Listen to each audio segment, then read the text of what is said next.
El comentario en Buenos Días Metrópoli.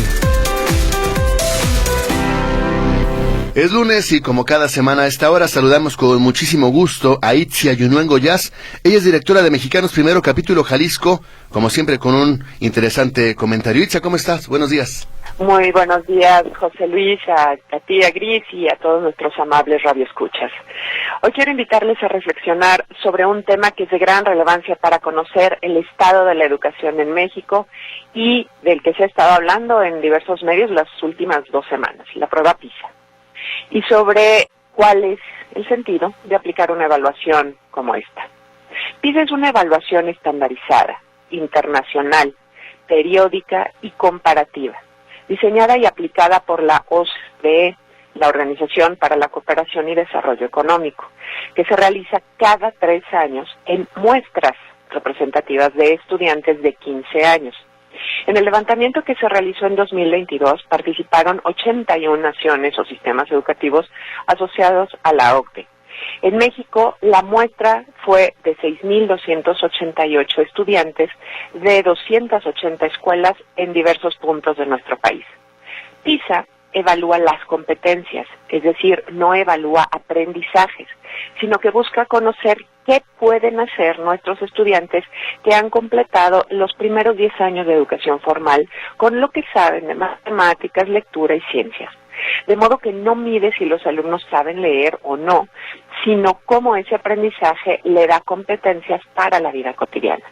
Una evaluación como la de PISA es importante porque contribuye al monitoreo del avance en el derecho a la educación y también porque permite comprender la relación entre el aprendizaje y factores escolares, familiares y de los propios estudiantes.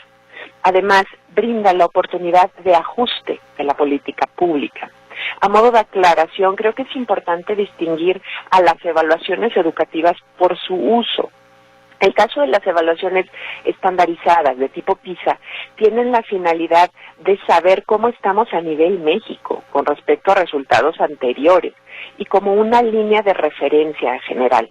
A diferencia de las evaluaciones del aula, cuyo uso está en manos de las y los docentes y que son, de hecho, las que permiten identificar necesidades educativas de cada estudiante y, por ende, le dan información al docente para ajustar el proceso de enseñanza y así mejorar los aprendizajes. PISA, por otro lado, permite identificar áreas prioritarias que se deben atender a nivel sistema educativo y analizar las políticas y prácticas del Estado o nación para trazar una ruta con evidencia que permita tomar decisiones para garantizar el derecho a aprender de cada niña, niño y joven. Los resultados de la evaluación del 2022 mostraron que la pandemia afectó a la gran mayoría de los países y, como lo señala el experto en evaluación, el doctor Felipe Martínez Rizo, se esperaba ver estas afectaciones por el tiempo que las escuelas estuvieron cerradas, así como por las diversas problemáticas de contextos marginados, sobre todo de mayor vulnerabilidad, que impidieron a los estudiantes contar con condiciones para continuar con sus estudios. Ahora bien, al comparar los resultados de México en 2018 con los de 2022, más allá del descenso de 14 puntos en matemáticas, 9 en ciencia o 5 en lectura, lo que hace la prueba es constatar lo que ya sabíamos. La pandemia afectó a nuestras niñas, niños y adolescentes. Sin embargo, en Mexicanos Primero Jalisco invitamos a hacer un uso responsable de esta información y más que quedarnos en la idea de la tabla de las posiciones, nos importa que estos resultados nos hagan analizar y actuar, puesto que sus consecuencias, más que números, impactan en la calidad de la vida que lograrán tener las y los estudiantes de 15 años en su futuro cercano, en la forma en la que la educación ayuda o no a que cuenten con habilidades y competencias para resolver problemas cotidianos con el aprendizaje que adquirieron. También creo importante señalar algunas cuestiones positivas que el equipo de investigación de Mexicanos Primero identifica, como el dato de que 8 de cada 10 estudiantes se sienten parte de la escuela, o que el 77% de los estudiantes sienten que sus docentes se interesan por su aprendizaje. Estas son cuestiones muy destacables. Las evaluaciones del sistema educativo como PISA permiten no solo identificar los retos o problemas para atenderlos, sino también las cuestiones positivas para aprovecharlas y fortalecerlas. Desde Mexicanos Primero se proponen 5 políticas para transformar el interés derivado de la prueba PISA en mejores resultados.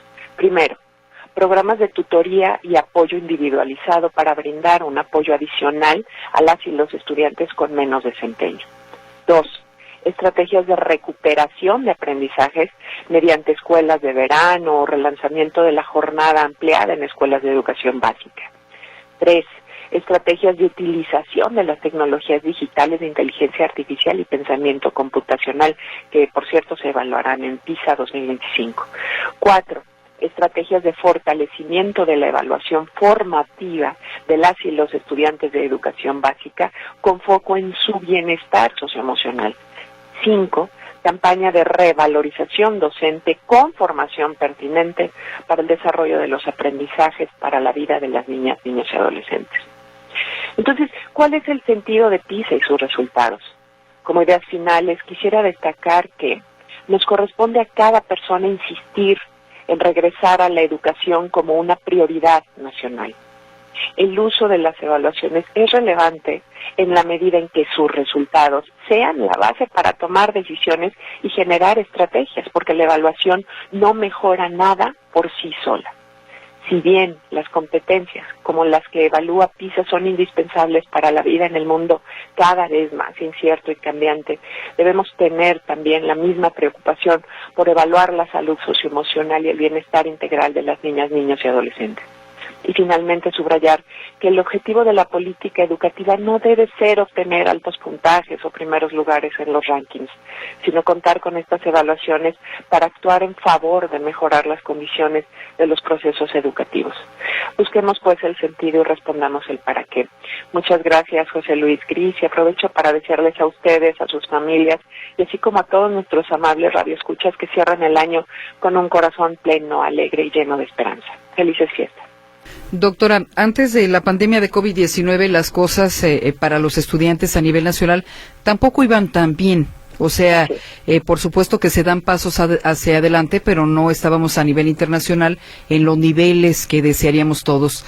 Cuando salen estos resultados de PISA y nos encontramos con estos resultados o números esperables, en este caso le preguntaría, ¿cuánto podría pasar para solventar o para ponernos al corriente en materia educativa? Haces una muy buena pregunta, Gris. Todos los que trabajamos en la educación solemos decir que los cambios en el ámbito educativo se ven a largo plazo, y por eso es tan importante, Gris, que toquemos este tema como un tema transeccional. La educación no la podemos ir modificando cada sexenio educativo. Este tipo de afectaciones como el de la pandemia, que si bien, como bien señalas, ya se venía esperando, puede trascender todavía más de lo que nos imaginamos, sobre todo en estas cuestiones socioemocionales que no medimos formalmente a nivel sistema. Entonces, sí es muy importante seguir colocando este tema y que nos tracemos metas de 15, 20 o incluso más años, ¿no? Como proyecto educativo de nación y de la ciudadanía, no del gobierno en turno. Bien. Doctora, como siempre, muchas gracias por el análisis, muy amable, y le deseamos felices fiestas. Un fuerte abrazo en nombre de todo el equipo de la Estación de las Noticias. Igualmente para ustedes, Gris, para todo el equipo y todas las personas que nos escuchan, mis mejores deseos. Un abrazo. Gracias.